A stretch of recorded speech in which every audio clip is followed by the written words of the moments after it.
I'm Sandee Wilhoit. I'm the historian for the Gaslamp Quarter Historical Foundation, and I would like to welcome all of you. And I will be joined by Catalina Preskill. She's our Executive Director. And we think it's only right to salute the gentlewomen of the Gaslamp. These are the notable ladies who helped shape San Diego, because after all, it is Women's History Month. I would like to give a special welcome to the Homme family.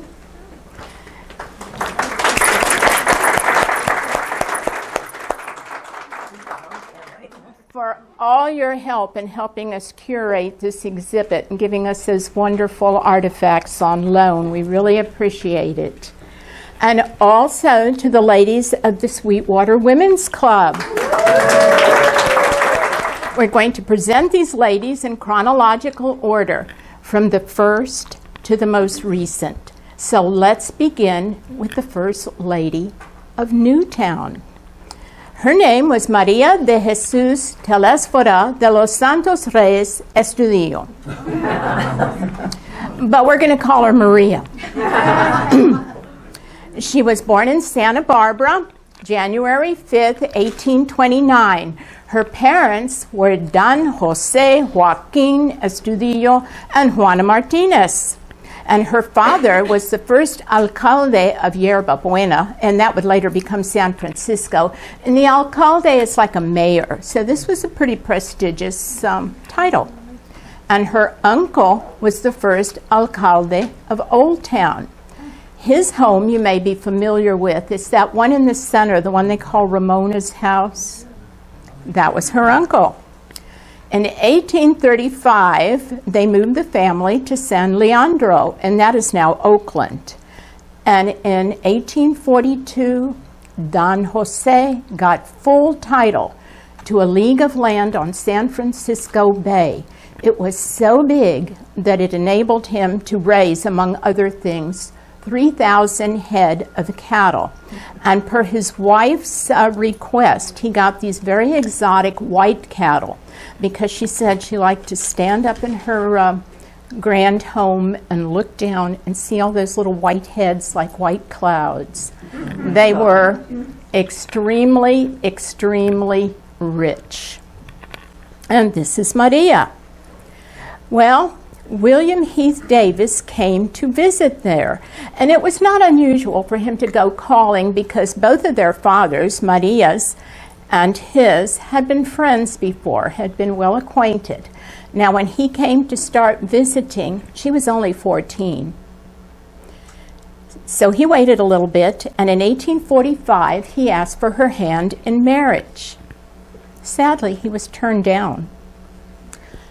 Not to be thwarted, though, he converted to Catholicism because at the time it was not only illegal, but it was against the church for somebody that was a non-Catholic to marry a Catholic girl. So he continued to pursue both Maria and his career. He returned the following year, and his finances were much improved. He had his own ship, the Euphemia, and he proposed again.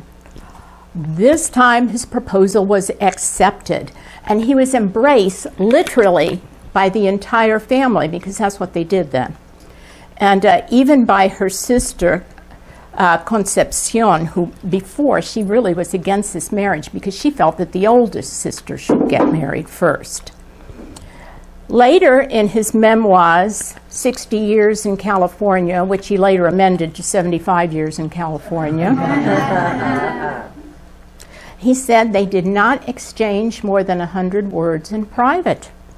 And they had to be accompanied during this courtship by one of her relatives, and it was usually her mother. Well, they got married in November of 1847 at Mission Dolores in San Francisco. Magnificent wedding, and an even more magnificent after wedding or wedding feast. It lasted for 3 days.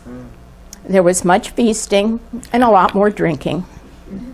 After the wedding, he took her to his new home that he had built. It was on the corner of Jackson and Sacramento Streets, which are still there in San Francisco. Pacific Heights. Yes. In 1850, though, because he was ever the entrepreneur, he purchased 10 prefab houses and a brig, the Sibylle. These houses were supposed to be for the 49ers. The Miners, not the football team. But 49ers, the houses were built in 1850. By the time they got there, it was too little too late. So, you know, he bought the brig, he bought the ships, all the little houses. He says, go back down to San Diego. And they did. They lived in one of these houses, the same house that you're going to see shortly. And this is where their child, Anita, was born. She was the first child also to be christened in Newtown, which is what they called this, to differentiate it from Old Town. And William Heath Davis thought, Old Town is not a very smart place to have a city. They don't have a harbor. They don't have fresh water. Much better down here. Their first house was in Pantoja Park. And that roughly is about a half a mile as the crow flies on G and Columbia Street. There's William when he was young. That's what he looked like when they first met. And then he is as he got older. It didn't seem to bother them that they only had about 100 words in private, because they ended up having 13 children, very good marriage. 4 of them died at birth or in early infancy, and I noticed in my research it was most of them were around 1860, so I suspect they were sick. But some of these children lived to be well into the 20th century. In fact, one of their children, Lily, who never married, lived until 1953. Well, Mr. Davis, unfortunately, lost all his fortune shortly after that. He had his things in the warehouse in San Francisco still, and it caught on fire. He lost $700,000. And in our money, that would be about $3.3 million, so that was quite a bit. And so he had to abandon Newtown, and they went back up to San Francisco, and actually then went to San Leandro, where he teamed up with his brother-in-law, John Ward. Concepcion finally got married. And they developed that entire area. In fact, there is still an Estudillo Avenue, which serves as a lasting tribute in honor of Maria. There's also a Davis Street, and there's a Davis Street in San Francisco. In fact, Lily lived at 321 Estudillo Avenue. Maria died in 1900 in Oakland, but she definitely bridged the gap between Old Town and New Town, and she is the first of our honored ladies. Catalina?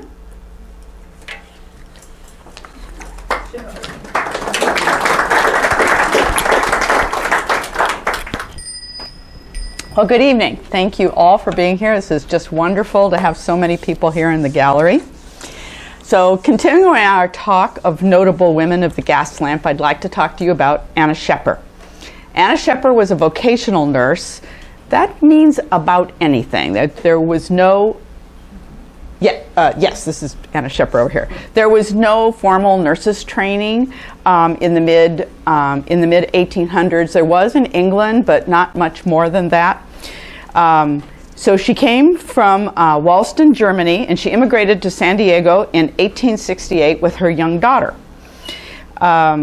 Nurses at that time were usually poor working girls. They were basically hired to do manual labor and taking care of patients. Well, in 1853, 3 years after California became a state, the government of California decided that they would start taking care of indigent patients. And in Northern California, basically all of them were transferred to San Francisco General Hospital. Well, it became clear by 1855 that there were other areas in the state where it was just too far to transfer patients, so the state began providing money to county physicians to take care of the poor and indigent. So in 1855, they authorized payments to the county. So the county supervisors took over this duty. It wasn't something that they did out of the goodness of their heart. They had a low bid contract. And one can only imagine what providing medical care on a low bid contract leads to. But at least in the beginning, it was something. So the first county hospital in San Diego was the county jail. And it was actually the county jail and poorhouse. And that's very, very common. We were in Ireland, and in Dublin, the Dublin Hospital, it says Dublin Hospital and poorhouse. That was a very European tradition. Finally, there were more patients than the jail could hold, and the first county hospital was formed in what it was a home that was basically taken over. Someone was hired by contract to provide the care. A county physician was in charge of the hospital, and that's how services were provided. Well, the Davis-Horton House was the second home that was used. So that home, basically the contract was transferred to the Davis home. So when Anna came to San Diego, she bought the house from Mary Mountain for $1,500 to convert it into a hospital. And as soon as she bought the house, she was able to get the county contract. The house at that point had been moved to 11th and K, which is really pretty much where the Sholey Candy Factory is in Petco Park now. And she received $1 a day for taking care of patients, and the most she had was 19 patients at one time. She managed to take care of 19 patients without running water or electricity. She hired, next slide, she hired local girls to help him. This was their uniform, and I think they look really very official. Yes. Yeah. So most of the care they provided was supportive care. The medicines of the day were primarily cod liver oil or herbal medicines and alcohol distillates. Sir Thomas Stockton was the county physician who was in charge of this facility. The San Diego ghost hunters say he is still here today. So this is the first report. Next. This is the first report that was ever made to the county supervisors as to their hospital care, the hospital care that they were providing. So by the fourth quarter, Anna Shepard had taken over the contract, and the patients were being cared for here in the Davis-Horton House. There were 18 males and 1 female that were in the house in that quarter. 9 were native, and 10 were foreign-born. 8 had recovered, and 2 died of tetanus and their injuries consumed. And 5 had consumption or tuberculosis, which was the major affliction of the late 1800s. In 1875, Amos Knowles married Anna Shepard. He was a local rancher, a widower, and a Civil War veteran. They had her second daughter, Clara. So she continued for 8 years in this house providing medical care. Finally, the low bid rate dropped to 40 cents a patient, and she just decided that she couldn't do it anymore. She sold the house in 1881 to Mary and James Jones, who then took over the contract. They bought a small hotel in El Cajon, and Anna was ever the resourceful businesswoman. She kept the title to the hotel in her name. Next. So has anyone ever heard of this woman? Anybody here from Alpine? So I gave a talk in Alpine. I gave my early medical care talk in Alpine, and the historian from the Alpine Historical Museum said, well, you know about Dr. Sophronia Nichols, don't you? And you know what you say, well, I think I've heard of her. So in doing some research, we have always talked about Dr. Charlotte Baker as being the first female physician in San Diego. She's one of the Gaslamp players. She's one of our notable women of the Gaslamp. She's mentioned in many, many iterations as being the first physician in San Diego. Well, here we have a little footnote to history.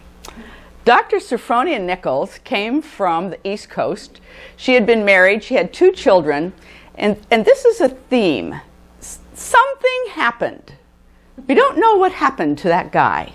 She came out She went to the New England Medical College, which became Boston University.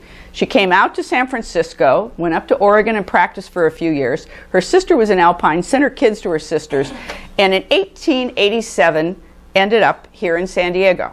And for 7 months, from October to April, she practiced in downtown San Diego. She was a doctor of homeopathy.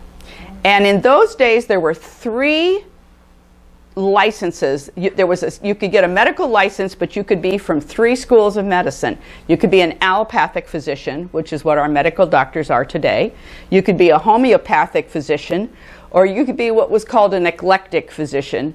And that, you can really pretty much imagine what that was. But California decided to accept certified physicians in all 3 of those categories. So she was a doctor who believed in homeopathy.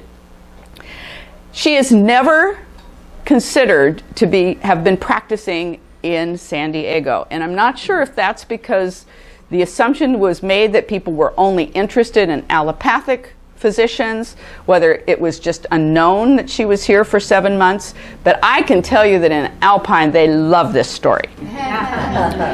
So in April, she moved to Alpine. She started her practice there, and she ended up finish her medical career there. The Alpine Historical Museum is her house. Wow. She never married again, and she was, by all accounts, a very successful physician. But that leads us to Dr. Charlotte Baker, who, as we now know, might have been the first woman to practice medicine in San Diego. She was an OBGYN at St. Joseph's Hospital, and we do know that she was the first female OBGYN. She went to Vassar and to the University of Michigan. She graduated in 1881. She had done special studies in optics and ophthalmology. But one of the themes of women in medical care is, as hard as it was to get medical training, it was just as hard to practice medicine. And it was very common that you would only be successful either doing pediatrics or OBGYN. And so even though she had no specialty training in that area, that's what she ended up doing. She did do an internship in a women's prison. And that actually was the start of her long interest in women's care and in women and in female delinquency, and those were interests that she had throughout her medical career. She married Dr. Fred Baker, who was from her hometown, and they always practiced together. So they went from Akron, they went to New Mexico, they had 2 children. Next. And they also took in foster children. Next. And they lived when they were here in San Diego, they moved to San Diego and they lived in Roseville. And Roseville was an area north of La Playa, and La Playa was the fishermen's area. So when Point Loma was developed, there was an area where a lot of Portuguese fishermen lived, and that was La Playa. Roseville was sort of the next up-and-coming area. They actually lived in Roseville for several years when they were the only house there. This is actually not their house in Roseville. This is their second house that still exists today. So they moved from their first house into this house. They came to work in the morning by rowboat. So every day they rowed across. Their office was just up Fifth Avenue. And they said it could take 20 minutes to 3 hours, and they never knew how long it was going to take them to get here. Their standard hours were from 11 to 3. However, most patients would not take time off from work, so they worked weekends and they worked nights, obviously. By her record, she delivered 1,000 babies, and she never lost a mother. She was the first woman president of the County Medical Society in 1898. And that record was not broken until 1987, when a second woman was elected to as president of the County Medical Society. During her tenure in the County Medical Society, she promoted pasteurization. She wrote articles about germ theory of disease, and she was a very significant medical presence in this community. Next. This is a picture of her and her husband, Fred, at the opening of the original Scripps lab, which was the Scripps Biologic Institute, and this was the forerunner of the Scripps Institute of Oceanography, and they were instrumental in establishing that institution. But that's not all she did. She was the premier suffragist in San Diego. And what month is this? Right. She was president of the Equal Suffrage Association. In 1896 was the first ballot measure on women's suffrage in the state of California. San Diego passed that bill. San Francisco did not, and it went to defeat. It wasn't until 1911, next slide, oh, there it is, 1911 that the bill came up again and was voted on, and this time it passed throughout the state, and women's suffrage became law. She worked to eliminate prostitution. She was one of the leaders of the raid of 1912. She advocated for shorter work weeks, a work week for both laborers and children. She was president of the Women's Christian Temperance Union.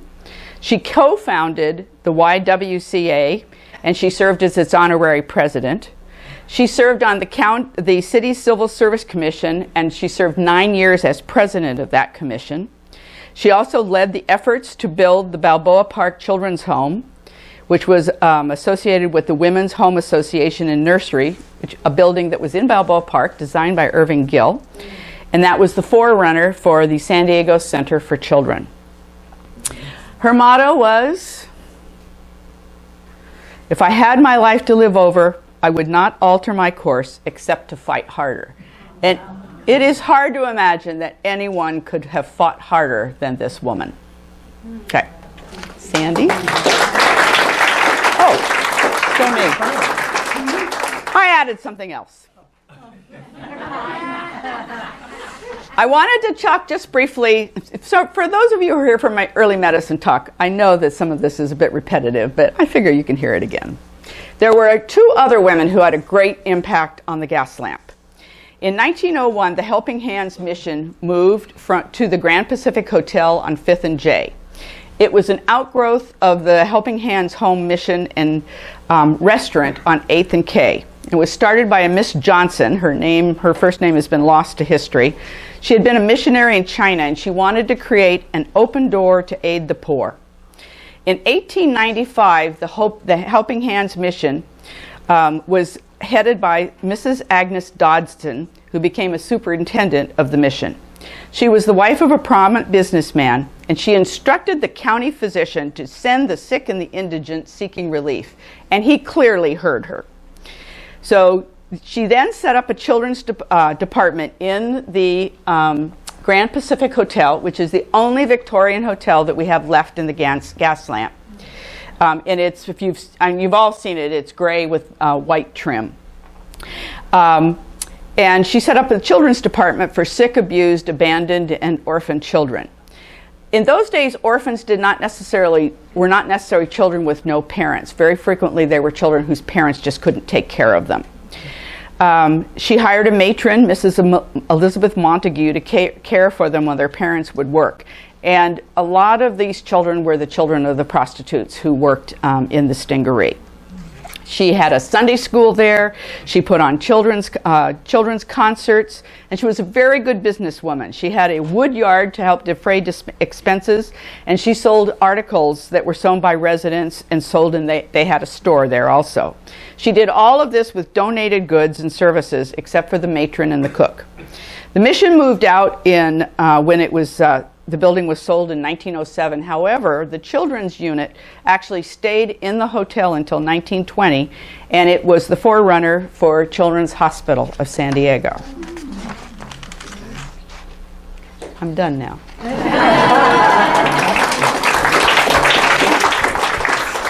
I don't know about that. We'll talk about Clara, or as she preferred to be called, Carrie Shortridge Foltz. And she was known as Portia of the Pacific. And for those of you that aren't into Greek mythology, Portia was the goddess of justice. Now, Carrie was born in Lafayette, Indiana on July 16, 1849, and her father was a lawyer, but he later turned to be a minister. And she attended the progressive and also prestigious Howe's Academy, and she was so smart that she graduated at 15 and promptly started teaching there. But, you know, the heart wants what the heart wants. Shortly after that, she eloped with a very handsome Union soldier named Jeremiah Foltz, and they moved to Iowa and promptly had 4 children. In the meantime, her poor father had been expelled from his congregation because of unorthodoxy, so he joined them in Iowa. And they all moved to Oregon and then to San Jose. Jeremiah was a poor provider at best, and this behavior was further exacerbated by the fact that he kept going back to Oregon to visit another woman. Well, she later became his second wife, but Carrie was no fool. Carrie divorced him, and she began a public speaking career. Now, she was passionate, she was dramatic, and she was articulate. She was also determined to become a lawyer. So, after she performed during the day, then she would study law at night with her father. Well, you can well imagine anyone who is that flamboyant of a speaker, her first subject was women's suffrage. And let's do a little aside for now on the colors of women's suffrage, because back then they used them to be identified. And the colors of women's suffrage represented, first of all, the different sides of the cause. And again, they brought instant visual recognition. So the colors of the American suffrage were purple, white, and gold. And the use of gold as a color goes all the way back to the women's movement in 1867. And that's when the state of Kansas was actually considering passage of state suffrage for women. Well, Elizabeth Cady Stanton and Susan B. Anthony adopted the Kansas state flower, which was the sunflower, and then that color, you know, sort of translated into gold. And they had pins, and they had ribbons, and they had sashes. These colors became so well known that as the movement progressed, they had tableware, tricolored shoes, and even tricolored underwear. Okay, and in their first magazine, it was called The Suffragist, and it was published on December 6, 1913. They described the symbolism of their colors, and purple was supposed to be for loyalty, white was for purity, and gold was the color of light and served as a torch to guide their purpose. Additionally, they had a little brooch that they gave to some very select women. There were a group of women that picketed the White House, and they were imprisoned. So they got this little pin that looked like a little jail door. It had little bars. But it was gold. Well, back to Carrie and her career. What she did after she was working for the suffragists was decided that, well, okay, I need to start practicing law. I can be of much more use that way. But she had one daunting problem. At the time, only men were admitted to the bar in California. So she gathered up some of her friends who also wanted to be lawyers and argued her case before the legislature. It was called the Women's Lawyers Bill. And she was admitted to the bar. And her best friend, Laura Gordon, came in second. This got national attention. So this is how she got her nickname. Then she was, called the Portia of the Pacific in all the newspapers.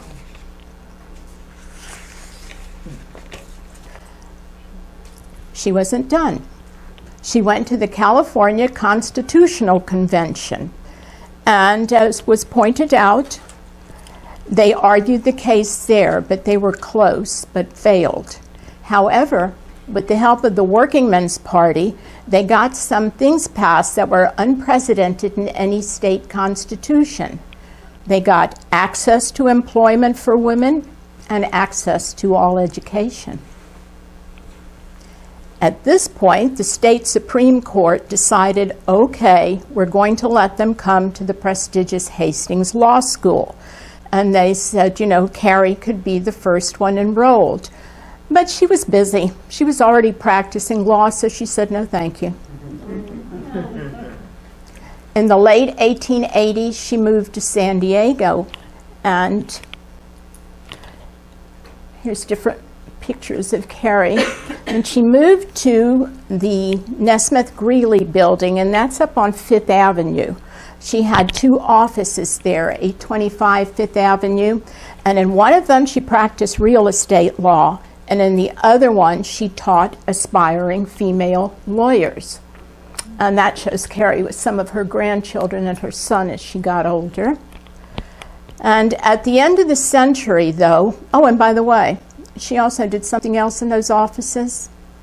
She started a daily newspaper, the San Diego Daily Bee. Yeah, it's a strange combination, huh? Slide. And at the end of the century, she had moved to Denver for about a year or two, then moved back to San Francisco. And at this point, 1911, women won the vote in California. And as she was one of the first suffragists, she stood all night receiving congratulations as one of the original suffragettes. Now, in 1930, she did a symbolic run for governor and didn't win. But she continued fighting for women's rights. She died September 2nd, 1934, in LA, and her pallbearers were the governor of California, Frank Merriman, and all the justices and judges of the Supreme Court of California. And her cremated remains now are at Inglewood Cemetery in Los Angeles. But she got many, many posthumous honors. And one of them, I think, that is really, to me, monumental, is that they renamed the Criminal Court Center in Los Angeles the Clara Shortridge Folds Criminal Justice Center. Wow. Now, these are some of her firsts, because she had many. Well, she was the first woman admitted to the California bar. She was the first woman deputy district attorney in the United States, and this was in LA. She was the first woman to win admission to Hastings School of Law. She was the first woman to present the idea of a public defender, and she did this in 1893 at the Chicago World's Fair. And then she ultimately wrote the Folds Defenders Bill for the state of California. She was the first female clerk for the State Assembly Judiciary Committee. She was the first woman appointed to the State Board of Corrections. She was the first female notary public. She was the first woman to be director of a major bank. She was author of Women's Vote Amendment for the state of California. She was the first woman, getting tired yet, attorney to argue in the city courts of New York. She was the first woman to serve on the State Board of Charities and Corrections. She published her own magazine. It was called The New American Woman. Imagine that. And she was the first woman to run for governor in the state of California.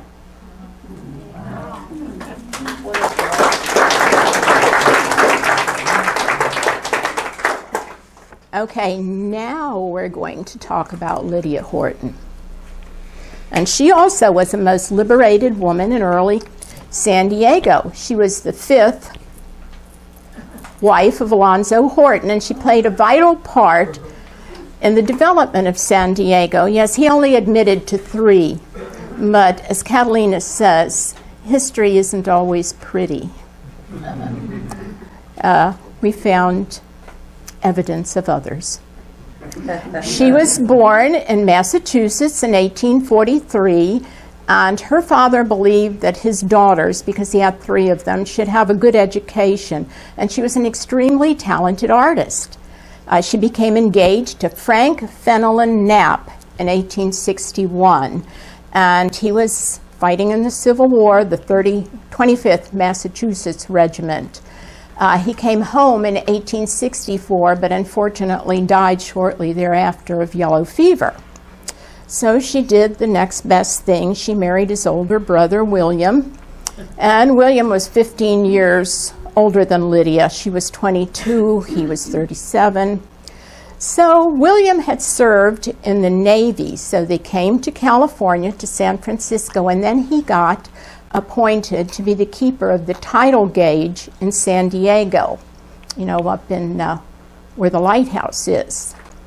And in this position, they became friends with the Hortons through the Unitarian Church. And they remained here until October of 1873, and they went back to San Francisco.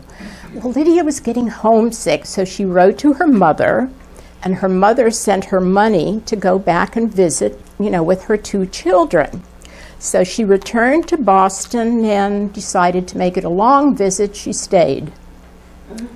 However, William was not too happy about this, and he wouldn't send her any money.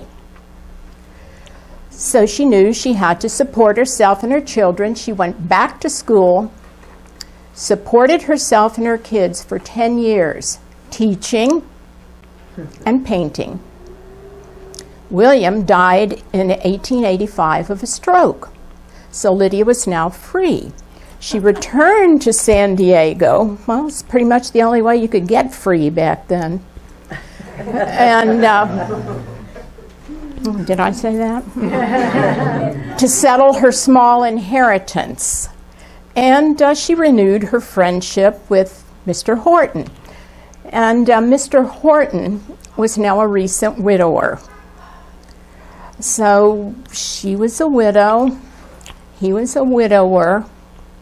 They were married in 1890 at the home of Mr. Horton's best friend, D.W. Morris. And she was 47, and Alonzo was 77. But the newspaper described him as a very lively companion. They moved into his mansion. It was 1929 First Avenue. This was a grand mansion. It was something Alonzo had just, that was what he wanted in life, was to build this wonderful house on the hill. So she moved in, and everybody said that, she brought a lot of culture and art to this home when they entertained, and she was also very active in cultural and artistic activities. And she liked to lobby for the betterment of the status of women. Are you seeing a theme with these women? They are all pretty liberated. Well, Alonzo, 77, he was getting older, so he decided, and getting towards retirement age, I would say, but he was busy planning his 5th and last mansion. You see, he felt that if he moved further up the hill, then people would follow him, and San Diego would get bigger and bigger and bigger. So their 5th mansion was at on State Street. I think the number was 2829, up on a hill. And of course, he was a sucker for the view, and that had a grand view. She also helped found the Wednesday Club, and that's a ladies' club that is still in existence. And what the Wednesday Club did was give her this perfect platform for what had been her pet project all the time, or something she really wanted, and that was a library. Now, we did have a library because in 1882, the city council decided that, yes, we should have a library. They authored one, but it was in the top floor of this consolidated bank building. And she felt that we were growing, we needed a proper library, and we needed our own building. So she had heard that a gentleman named Andrew Carnegie had opened this grand library in New York City and was pretty generous with this money. So, in her position, she wrote him a letter and said, we would really like a library. We're big enough. We need our own building. Could you help us out a little? And he was so impressed that he sent her a bank draft for $50,000. Wow. And all she had to do was promise to secure the land, which was no problem. I mean, her husband was Alonzo Horton. And to maintain it. George Marston, another city father, pitched in another $10,000 so that they could do the landscaping and put in all the posts so people could come hitch their horses. And Kate Sessions was the landscape architect. The library, isn't it grand? Opened in 1902, and it was on 8th and E Street. And you notice that all the little horse hitches there. Well, in 1903, shortly after the library was opened, she became the librarian at the State Normal School, and this was to augment their income, because Alonzo was older, he'd lost his city pension, and they needed a little more cash, frankly. People made money, lost money, made money back then. He was on the downside. He died January 7th, 1909, and was much eulogized, of course, his father, Horton, because he was the modern founder of San Diego. So Lydia sold 2829 State Street and bought a little cottage, not too little, and it had a lovely rose garden around it. This was on 5th, and she lived there with her widowed son. Well, Lydia was still in good health. So she picked up another cause. She really went full tilt on women's suffrage. And, you know, as we said, California got the vote for women in 1911. And that was 9 years ahead of the amendment in our national constitution that gave women the vote. So California's always been progressive. Next project. 1915, the Panama, California Exposition. She not only worked in the Women's Pavilion of that exposition, she was the honorary vice president in San Francisco. There's Lydia. Yeah, she entertained dignitaries and acted as a hostess. Well, she wasn't done yet. World War I. She volunteered to raise money for the cause. She was the only woman who volunteered in 3 wars. The Civil War, where she rolled bandages and scraped lint, made care packages. The Spanish-American War, when her son Philip enlisted, and World War I in her fundraising efforts. In 1921, she had a stroke, and her younger sister came from Massachusetts to care for her. Lydia died on October 17th, 1926, at the age of 83, and she's buried at Mount Hope Cemetery in the Horton plot. And all her eulogies, she was called Mother Horton because of all her contributions to the lovely city by the bay that was founded by her husband. Catalina? She is. Oops. All right. So we're to the beginning of the new era in the gas lamp. And as we have called her, Dorothy Homme, a founder of the Gaslamp Quarter. Dorothy Laverne Akana Homme was born in Hawaii in 1932. Her father was Chinese and her mother was Irish, and both of these qualities came out in her equally. She came to California at age 18 with her family. She was going to spend the summer in San Diego, And then she had received a full scholarship to Berkeley, where she was going to be a pre-med and she wanted to be a pediatrician. So she's very close to my heart. However, during the summer, she met a young gentleman named Tom Homme, and he must have been pretty dashing, because by the end of the summer, she decided to stay in San Diego and go to UCSD. After 1 year, they were married. And here's their wedding photo. And you're going to have an opportunity to see this beautiful dress. When we get done, we're going to take all the chairs out and you'll be able to see the whole exhibit. And Dorothy made her own wedding dress, and we have it here with us today. So they were married for 48 years. They had 6 children, 1 son and 5 daughters. And Dorothy died in 1999 from ovarian cancer at the age of 67. But that doesn't tell the story of Dorothy Homme. She had 2 passions. Her passions were the history of San Diego and Chinese history.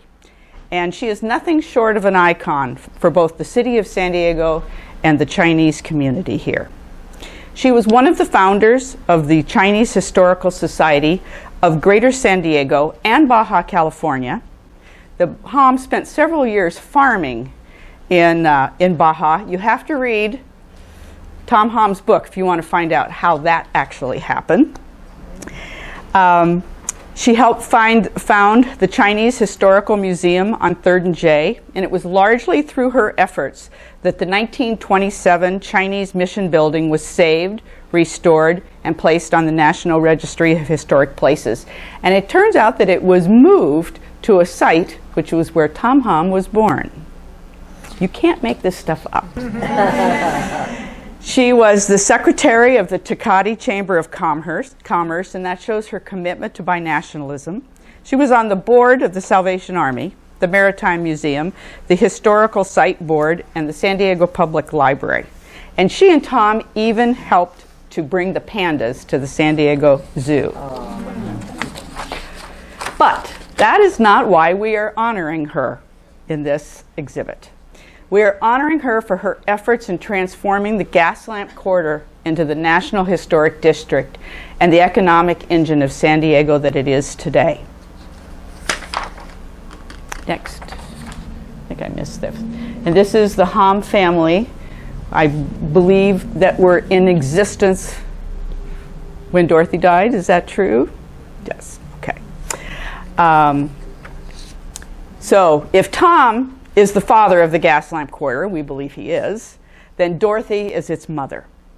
The Homme family had been active in the produce business on 6th Avenue since 1909 when Tom's father arrived.